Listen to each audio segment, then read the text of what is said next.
하나님의 말씀을 보겠습니다. 데살로니가 전서 5장입니다. 데살로니가 전서 5장 12절 13절 한 목소리로 같이 봉독하겠습니다. 형제들아, 우리가 너희에게 구하노니 너희 가운데에서 수고하고 주 안에서 너희를 다스리며 권하는 자들을 너희가 알고 그들의 역사로 말미암아 사랑 안에서 가장 귀히 여기며 너희끼리 화목하라. 아멘. 기도드리겠습니다. 하나님, 이 시간 우리가 부모를 공경하라는 5계명의 말씀을 자세하게 살핍니다. 이것이 인류의 모든 서로 간의 그 뼈대가 되는 기본이 되는 관계에 관한 말씀이고, 이 말씀을 지킬 때 가정이, 직장이, 나라가 모두가 복되다라는 것을 분명히 깨달아 알고 하나님의 말씀을 잘 듣고 믿고 순종하게 도우소서. 예수님 이름으로 기도드렸습니다. 아멘. 우리 처음 조금만 이렇게 다시 간략하게 반복을 할게요. 63문, 65문을 문답하겠습니다. 제5계명은 무엇입니까? 제5계명은 내 부모를 공경하라. 그리하면 내 하나님 여호와가 내게 준 땅에서 내 생명이 길리라 입니다. 제5계명에서 요구하는 것은 무엇입니까? 제5계명에서 요구하는 것은 여러 지위와 관계에 있어서 윗사람, 아랫사람, 그리고 동등한 사람으로서 각 사람에게 속한 명예를 지키고 각 사람에게 속한 의무를 행하라는 것입니다. 여기 보게 되면 5계명은 이제 가정에서의 효도, 이것만 말하는 것이 아닙니다. 5계명은 인간 사회의 근본 질서를 존중하고 거기에 순종하라라고 하나님이 세우신 근본 질서죠. 그 근본 질서를 잘 지킬 것을 말씀을 하고 있어요. 그래서 인간 사회의 모든 그 질서를 간략하게 그 부분으로 나누게 되면, 넘겨보세요. 윗사람, 그 다음에 아랫사람, 그리고 동등한 사람. 인간 질서를 아주 그냥 크게 핵심적으로 나누는 거예요. 윗사람이 누구냐? 부모예요. 그래서 부모를 공경하라는 것은 내 육신의 부모만 말하는 게 아니라 모든 윗사람을 말하는 거예요. 모든 윗사람은 부모와 같은 자들이에요. 그래서 그것을 알아야 됩니다. 그러니까 선생님도 부모가 자녀를 가르쳐야 되는데 선생님이 나를 가르치잖아요. 그러면 선생님이 부모 같은 존재죠. 예를 들어서 군대에 갔는데 고참이 있어요. 물론 괴롭히는 고참들도 있습니다. 참 그러면 안 되지만 어쨌든 그 고참이 쫄병인 나를 관리한단 말이에요. 나를 가리키고 나를 지도한단 말이에요. 그러면 그게 부모가 하는 일인데 고참이에요. 그러면 그 고참도 부모와 같은 존재라는 것을 우리가 잊지 말아야 됩니다. 그래서 윗사람이 부모예요.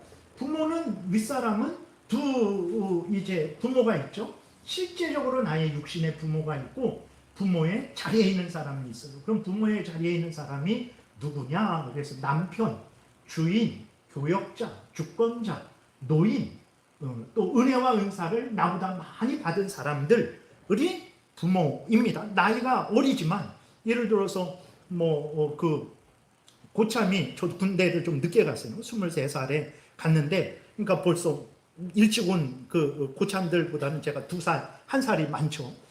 젊었을 때 2살, 1살이 이렇게 상당히 차이가 나는데, 그러니까 어쨌든 그런데도 그 사람이 나보다 고참이면 내가 나이가 어려도 나이로는 내가 부모의 위치에 있지만 사회 그러한 지위로는 그 사람이 나의 부모에 있다라는 것을 항상 잊지 말아야 돼요. 그래서 어떤 직위나 기술이 나보다 많아서 나를 가르쳐줘요. 그러면 그 사람도 나의 부모와 같은 존재예요. 왜냐면 부모가 나를 가르쳐줘야 되는데 부모가 할 일을 그 사람이 대신하니까. 그래서 은혜와 은사, 기술 이런 것들을 나보다 더 많이 알고 있고 가지고 있는 사람을 부모로 이제 여겨야 되는 거예요.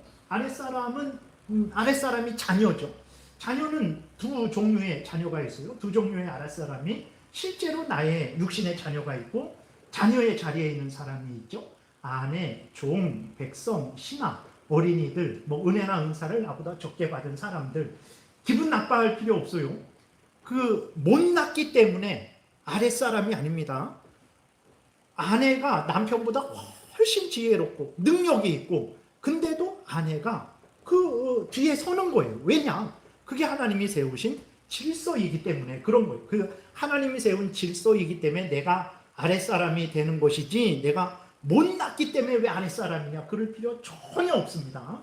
그 다음에 동등한 사람, 형제, 자매, 친족, 친구, 연령, 신분, 지위, 권위에 있어서 큰 간격이 없는 그러한 사람들, 동등한 사람.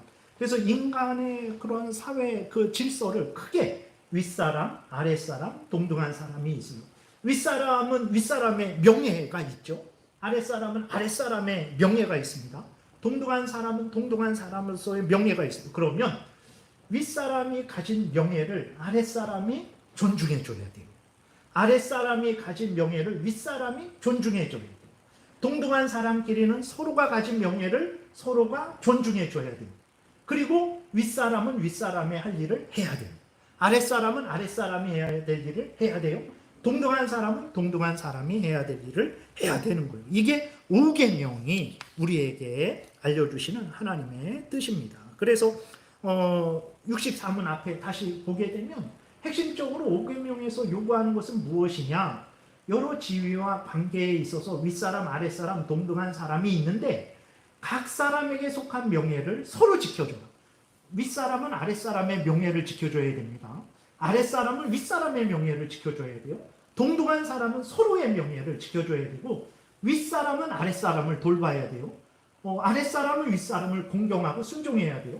동등한 사람은 서로 존중하고 상호 협력해야 되는 거죠. 이게 오계명이 말하는 핵심이에요. 그래서 지난 시간에 먼저 이제 부모를 공경하라는 말이니까 아랫사람이 해야 될 일들을 살펴봤죠. 자녀가 부모에게, 아내가 남편에게, 종이 주인에게. 이게 신분이 낮다라는 게 아니라 질서상 아랫사람, 윗사람 이런 차원입니다. 물론 사회에서는 신분 그런 지위고하도 있지만 이렇게 하나님이 세운 질서에 따라서 그러는 거죠. 그래서 오늘은 이제 거기 앞에 여기 보면 아내, 종, 백성, 신하, 어린이들 은혜와 은사를 적게 받은 사람들이 해야 될 일을 계속 살펴보는 거예요. 그 다음에 오늘은 이제 성도가 교역자들에게 교회의 목사와 장로들, 직분자들에게 이제 존중하고 순종해야 된다라는 것을 우리가 한번 살펴볼게요. 정말 그런가? 여러분들 그러죠? 목사님이 이래야죠, 저래야죠. 우리들은 오전에도 이렇게 한 것처럼 내가 다른 사람에게 바라는 것은 아주 분명해요.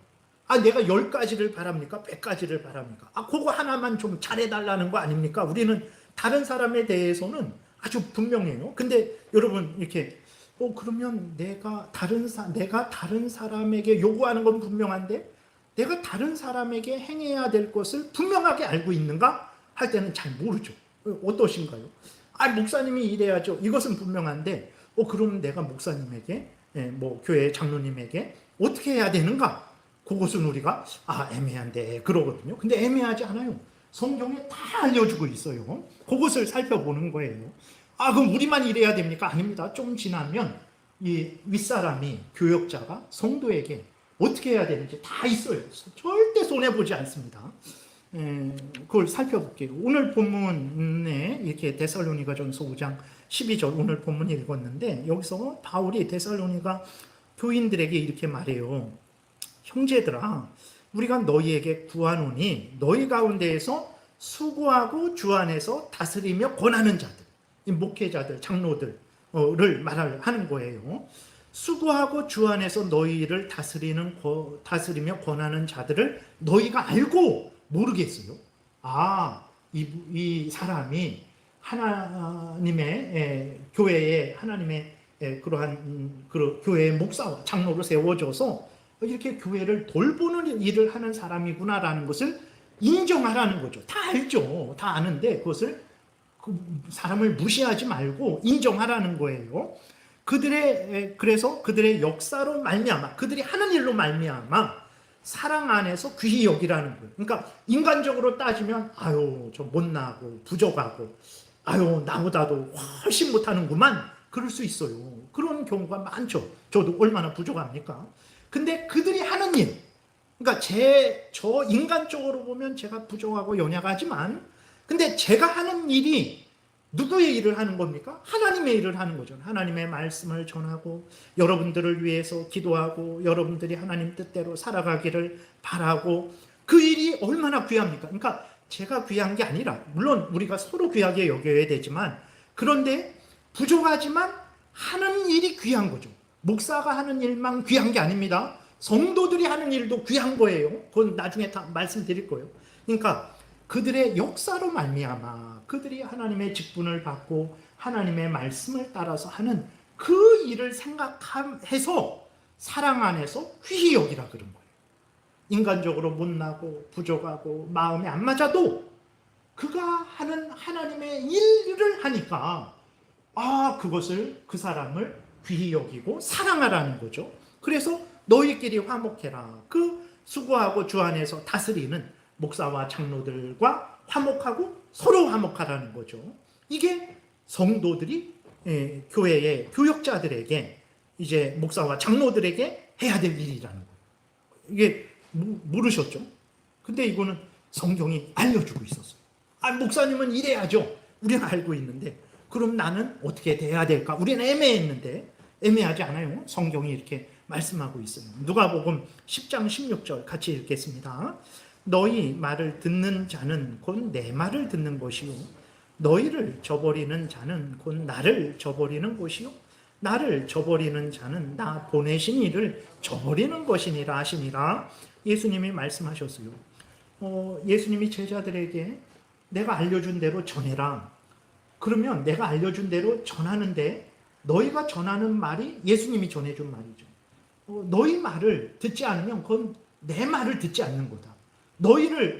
내가 너희를 보냈는데 너희를 받아들이지 않으면 나를 저버리는 거다. 이렇게까지 말하고 있는 거예요. 그래서 여러분들이 목사를 대할 때 세상적인 조건, 인간적인 조건 그런 거 보지 마시고, 뭐 찾아봤자 부족하니까, 중요한 것은 목사가 하는 일이 하나님의 말씀을 전하고 성도들이 하나님의 말씀대로 살아가도록 돕는 일이니 얼마나 귀한가.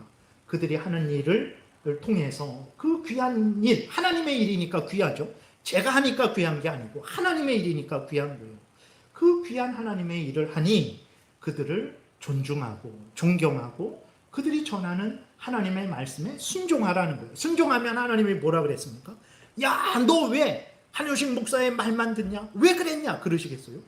너가 내 말을 들으니 착하고 잘하였도다 충성된 종아 라고 말씀하시겠죠. 왜 그렇습니까? 목사가 하는 일이 하나님의 말을 가지고 전하니까 그 목사 개인의 말이 아니라 하나님의 말을 듣고 귀히 여기고 순종했을 때 하나님이 너는 내 말을 들었구나. 내가 너에게 상 주겠다. 그러시지 않겠습니까? 그 다음에 이제 목사가 예를 들어서 책망하고 또 그럴 때에도 온유함으로 받고 기꺼이 순종해야 됩니다. 이게 참 어려운 일인데 어쨌든 여러분들 하나님의 말씀을 전할 때 누구를 특정해서 전하지 않아요. 모두에게 전하는 거예요. 모두가 하나님 말씀을 들어야 돼요. 근데 이거 나를 좀 이렇게 특정해서 전하시나? 이런 마음이 들면 하나님이 나에게 말씀하시는구나 라고 하면 돼요. 좀 더 분명하게 말씀을 드려야 되는데 못 드릴 때가 있어요. 그거는 부족한 거죠. 히브리서 13장 교독하겠습니다. 제가 먼저 읽을게요. 너희를 인도하는 자들에게 순종하고 복종하라. 그들은 너희 영혼을 위하여 경성하기를 자신들이 청산할 자인 것 같이 하느니라. 그들로 하여금 즐거움으로 이것을 하게 하고 근심으로 하게 하지 말라. 그렇지 않으면 너희에게 유익이 없느니라. 우리를 위하여 기도하라. 우리가 모든 일에 선하게 행하려 함으로 우리에게 선한 양심이 있는 줄을 확신하노니 내가 더 속히 너희에게 돌아가기 위하여 너희가 기도하기를 더욱 원하노라. 그랬어요. 정말 그런 것 같아요. 여러분들이 잘 되잖아요. 그러면 그냥 감사한 거예요. 그럼 좀 표현이 좀 이게 좋지 않은 표현인데 본전이에요. 본전. 이렇게 감사하다. 잘 됐다. 이렇게 하는데 혹시 여러분들이 아프고 어떤 어려운 일이 있잖아요. 다 제 잘못 같아요. 제가 좀 아무튼 제 잘못 같아요. 제가 못나서 이런가? 제가 정말 이렇게 아프고 그럴 때 제가 더 능력이 있어서 정말 기도하면 빨리 좀 낫고 빨리 잘 해결되면 좋겠는데 그러지 못해서 그런가. 아무튼 그래요. 잘 되면 그냥 감사하고 좋고 그냥 넘어가면 되는데, 그러지 않으면 넘어가는데, 그러지 않을 때에는 정말 그렇습니다, 여러분. 그러한 마음으로 이제 그 목회를 하는 거죠. 그래서 여기도 보게 되면 너희 영혼을 위해서 경성하기를, 영혼을 위해서, 그 여러분들을 위해서 목회자들이, 뭐 교회의 그 장로와 그 지도자들이 그렇게 하니까 그것을 잘 이해하고 그렇게 잘 하도록 도우라는 거죠. 그게 우리들 목사님이 이렇게 해주셔야죠, 그거뿐만 아니라 나도 하나님의 말씀을 따라서 그렇게 해야 된다라는 거예요. 대접받고자 하는 대로 대접을 해야 되는 게 하나님의 뜻이죠. 그리고 18절에서도 사도 바울이 우리를 위해서 기도해라, 기도해 주셔야 됩니다. 그리고 19절에서 너희가 기도하기를 더욱 원하노라, 2번씩이나 기도해달라, 기도해달라 이렇게 요구하고 있습니다. 기도해 주셔야 되죠. 갈라디아서 6장 같이 읽겠습니다. 가르침을 받는 자는 말씀을 가르치는 자와 모든 좋은 것을 함께하라. 그렇게 해야 되는 거죠. 이것이 바로 이제 그 아랫사람, 그 자녀의 자리에 있는 사람이 성도들이 목사, 장로에게 그렇게 해야 될 마음과 태도라는 거예요. 그 다음에 백성이 주권자에게, 국민이 통치자에게, 국민이 대통령에게 어떻게 해야 되냐, 성경이 얼마나 자세하게 말하고 있는지 모릅니다. 우리는 당신이 이래야 되는 거 아니야, 대통령이 이라면 저래야 되는 거 아니야, 우리는 그것만 하는데 그럼 내가 대통령에게 어떤 마음과 태도를 가져야 되지? 애매해요. 근데 성경은 분명하게 말하고 있어요. 베드로전서 2장 17절 같이 읽겠습니다. 뭇 사람을 공경하며 형제를 사랑하며 하나님을 두려워하며 왕을 존대하라. 하나님을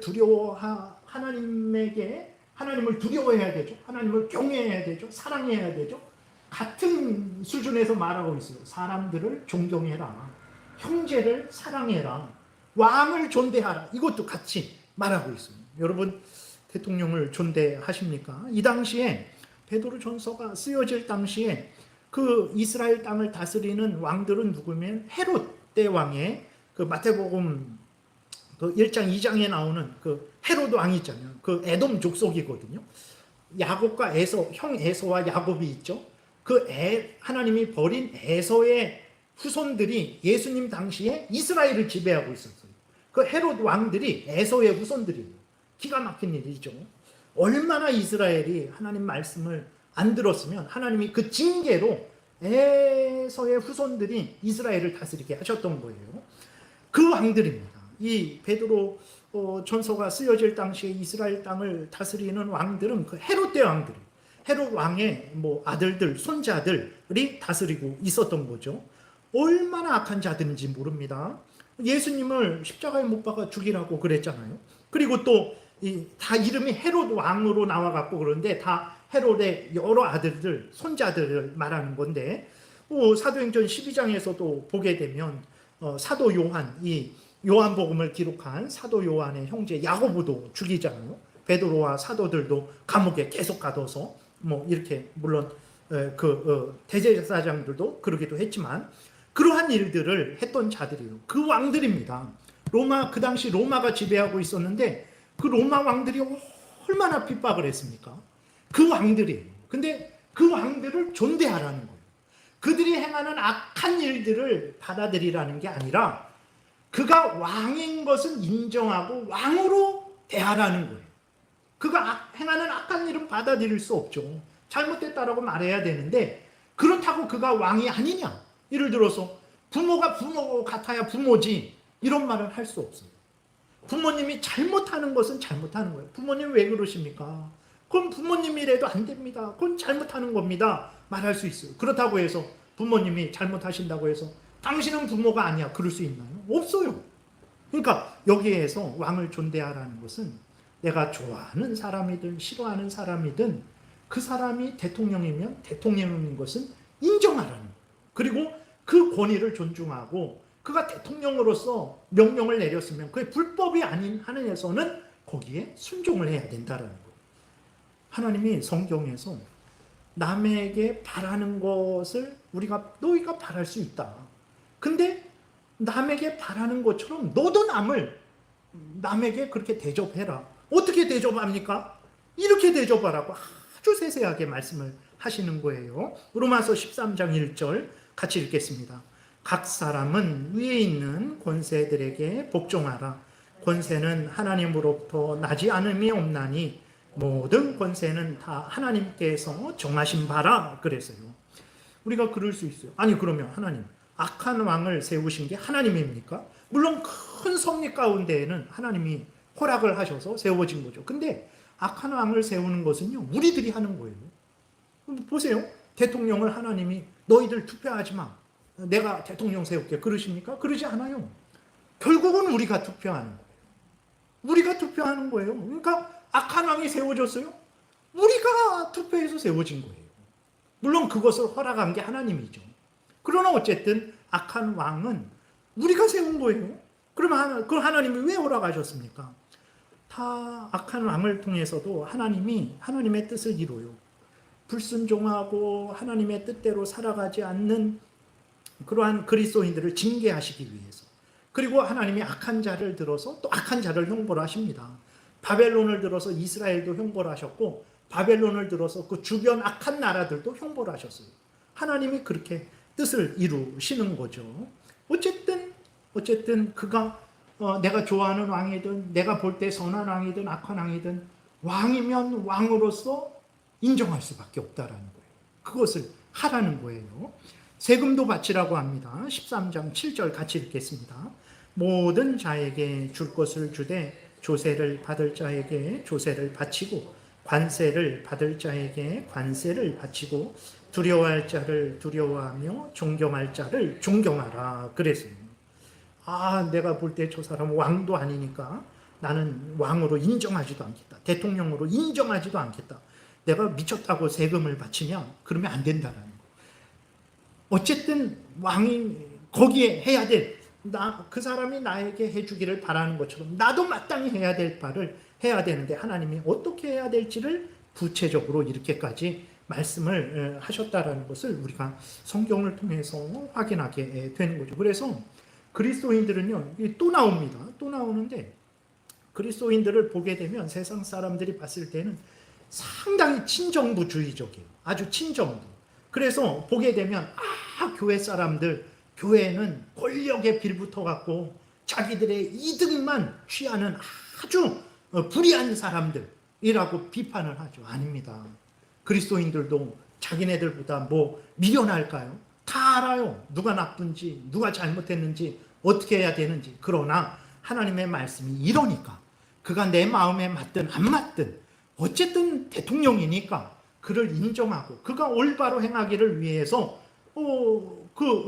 기도하고 또 존경할 건 존경해야 되니까 하나님의 뜻을 따르는 거지. 권력에 빌붙어 갖고 우리가 돈이라도 받았습니까? 그런 거 없어요. 근데 그것을 오해하는 거죠. 이렇게 하나님의 뜻을 따라서 위정자를 위해서 기도하고 순종하는 것을 권력에 빌붙어서 그렇게 한다. 초창기도에 아부하고 그렇게 하면서 한다. 그렇지 않습니다. 권력자로부터 우리가 받아봤자 뭘 받고 무슨 도움을 받겠어요? 그러지 않아요. 그러나 누가 뭐라든 우리는 하나님의 말씀을 따라서 행할 것을 행하면 돼요. 그러면 나중에 하나님이 다 그 하나님의 뜻을 따른 것에 대해서 다 상을 주실 거예요. 여러분 상 받을 거 기대하면서 하나님의 뜻대로 살아가세요. 사무엘상 26절에 보게 되면요. 얼마나 더 기가 막히냐면 그 왕을 보호해야 될 사람이 보호하지 않는다. 그러면 죄다라고 말을 해요. 사무엘상 26장 15절 같이 읽겠습니다. 다윗이 아브넬에게 이르되 내가 용사가 아니냐?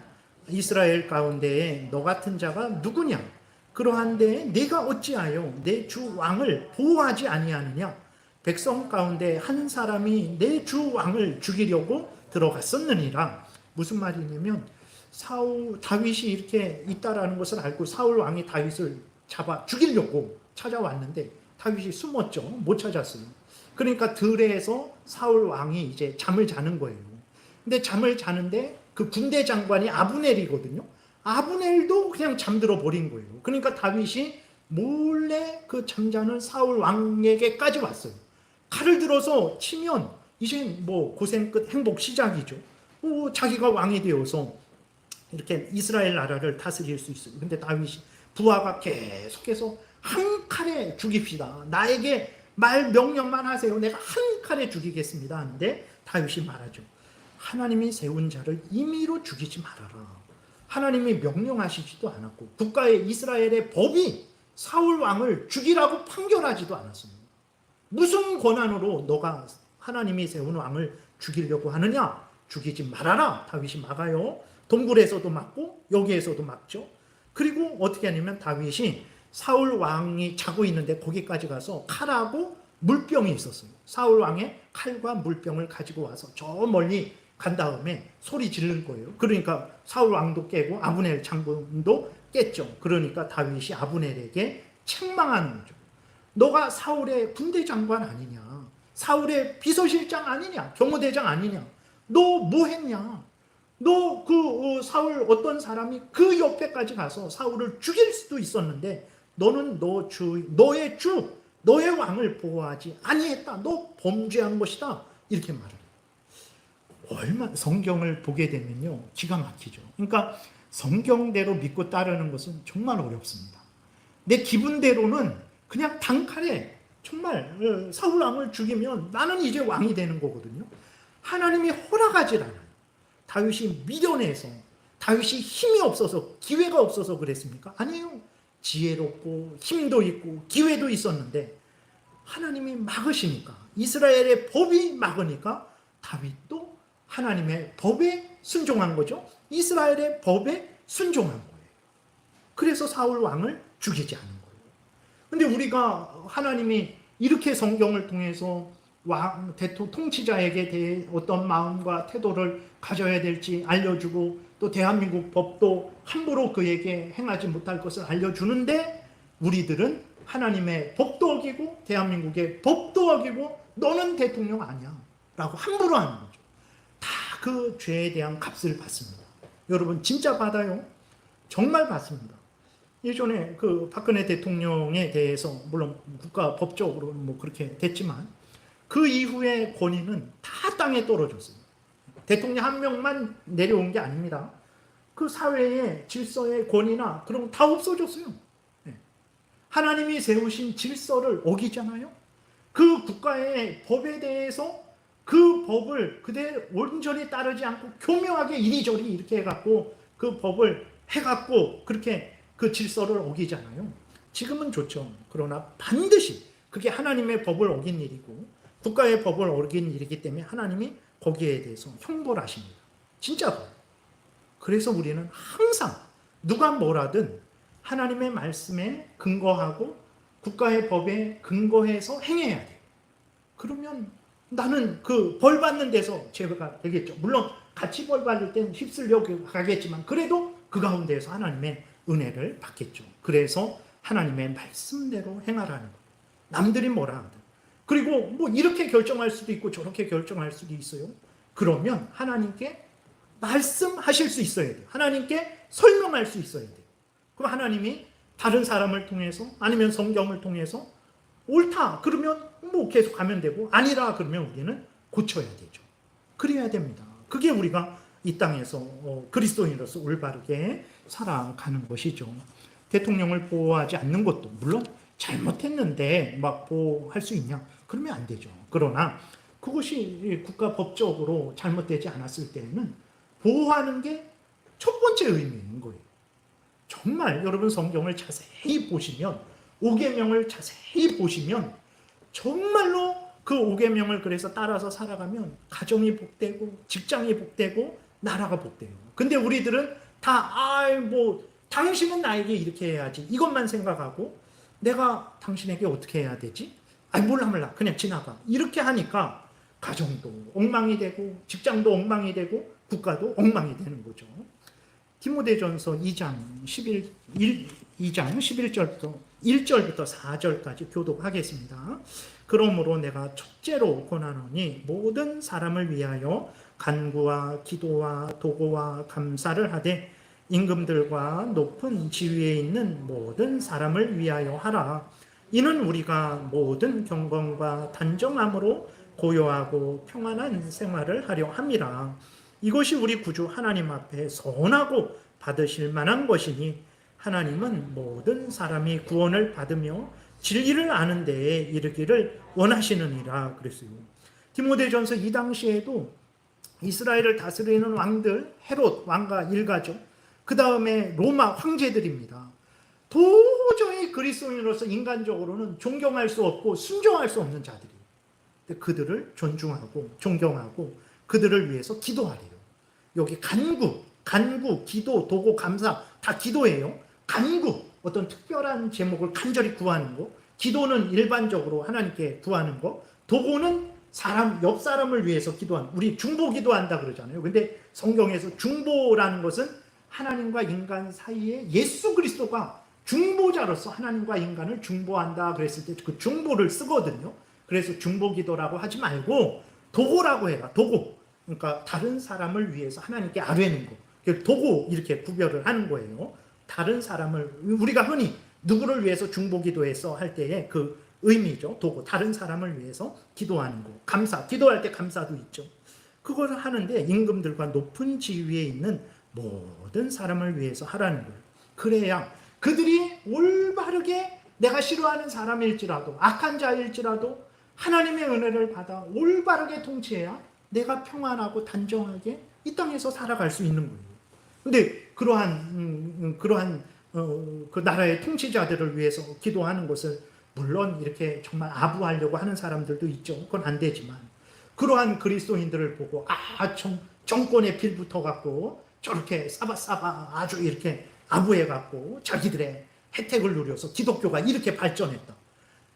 아니 우리가 뭐 그 정부의 뭔 도움을 받아서 여기까지 왔습니까? 없어요. 꼭 그렇게 비판하는 사람들은 그렇게 비판을 해요.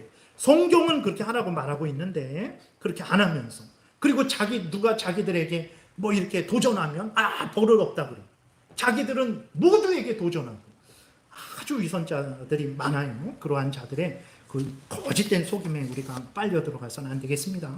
그 다음에 젊은이가 노인에게, 나이 어린 사람이 나이 많은 사람들에게 어떻게 해야 되냐. 레위기 19장 32절 같이 읽겠습니다. 너는 센 머리 앞에서 일어서고 노인의 얼굴을 공경하며 내 하나님을 경외하라. 나는 여호와니라. 하나님이 뭐라고 말씀하셨습니까? 젊은 사람들아, 센 머리, 나이 머리가 희게 된 어른들을 말하는 거죠. 어른들 앞에서 일어서라. 어른들을 존경하라는 거.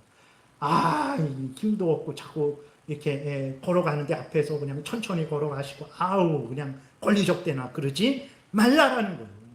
존중해야 됩니다. 노인의 얼굴을 공경하라는 거예요. 존대하라는 거죠. 그게 하나님을 경외하라는 것과 같이 나오고 있어요. 나는 여호와다 라고 하나님이 말씀하고 있어요. 우리 승민이나 창민이나 교회 어른들 아무튼 존경하시고 인사 잘하시고 그렇게 해야 됩니다. 그래서 이것이 젊은이가 노인에게, 그러니까 젊은이들이 노인들에게 원하는 게 많죠. 이렇게 전철 이렇게 좀 출퇴근 시간에는 타지 마시지 막 이딴 말을 막 해요. 그러면 젊은 사람들은 노인들에게 뭘 해야 될지 아나? 내가 뭘 해요? 막 이런단 말이에요. 해야 될 일을 분명히 말씀하고 있습니다. 그래서 하나님의 말씀대로 어른들을 공경해야 됩니다. 베드로전서 5장 5절 6절 교독하겠습니다. 젊은 자들아, 이와 같이 장로들에게 순종하고 다 서로 겸손으로 허리를 동이라. 하나님은 교만한 자를 대적하시되 겸손한 자들에게는 은혜를 주시느니라. 그러므로 하나님의 능하신 손 아래서 겸손하라. 때가 되면 너희를 높이시리라 그랬어요. 장로들, 교회의 지도자들, 그리고 교회의 어른들에게 순종하라는 거예요. 겸손으로 허리를 동이라는 거예요. 마음도 몸 태도도 겸손하라는 거예요. 존경하라는 거예요. 그렇게 하지 않는 것은 교만하다라는 거예요. 교만한 자를 대적하신다. 어른들, 하나님의 명령을 따라서 어른들을, 교회의 지도자들을, 교회의 어른들을 존대하고 존경하고 순종하는 자에게 하나님이 은혜 주신대.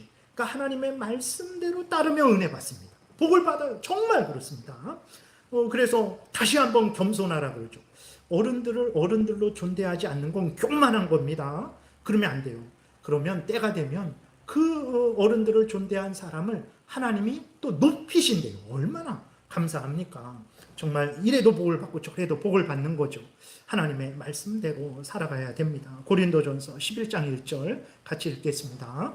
내가 그리스도를 본받는 자가 된 것 같이 너희는 나를 본받는 자가 되라. 바울이 예수 그리스도를 본받았죠. 바울이 다른 이제 교회의 지도자로서 성도들에게, 또 교회에 나이가 많죠, 어린 사람들에게 나를 본받아라 그랬어요. 교회의 성도들은 목사를 본받아야죠. 목사님이 본받을 게 있어야죠. 그렇죠. 그러니까 나중에 보면 목사가 본이 되라 합니다. 목사가 본이 돼야 돼요.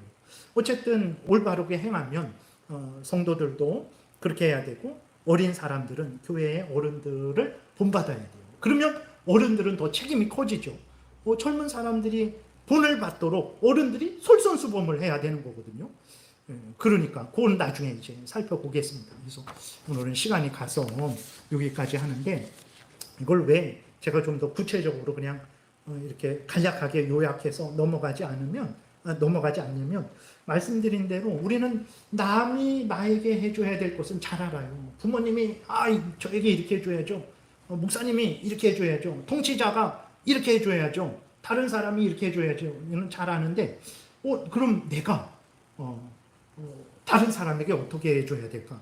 아내가 남편에게, 남편이 아내에게 서로 바라는 것은 있는데 서로 해줘야 될 것은 잘 모르는 경우가 있어서 좀 구체적으로 시간이 좀 가지만 이렇게 구체적으로 하는 것입니다. 그래서 여러분들이 성경을 통해서 이렇게 서로 간에 이 부모들이 해야 될 일, 또 자녀의 자리에 있는 자들이 해야 될 일, 서로가 해야 될 일을 잘 익혀서 하나님 말씀대로 살아서 가정을 복되게, 직장을 복되게, 교회를 복되게, 나라를 복되게 하시고 또 하나님의 복도 받는 은혜를 풍성히 누리시기를 바랍니다.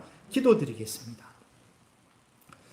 하나님 참 감사합니다. 미련해서 남들에게 요구는 잘하지만 내가 또 어떻게 남들을 대해야 될지 알지 못했는데, 성경을 통해서 인간 관계의 모든 관계 속에서 어떻게 행해야 될지를 자세히 일러주시니 감사합니다. 일러주신 대로 아멘하고 받아들이고 순종하게 도우소서. 내가 복되고 이웃이 복되고 하나님의 영광이 드러날 줄 믿습니다. 예수님 이름으로 기도드렸습니다. 아멘.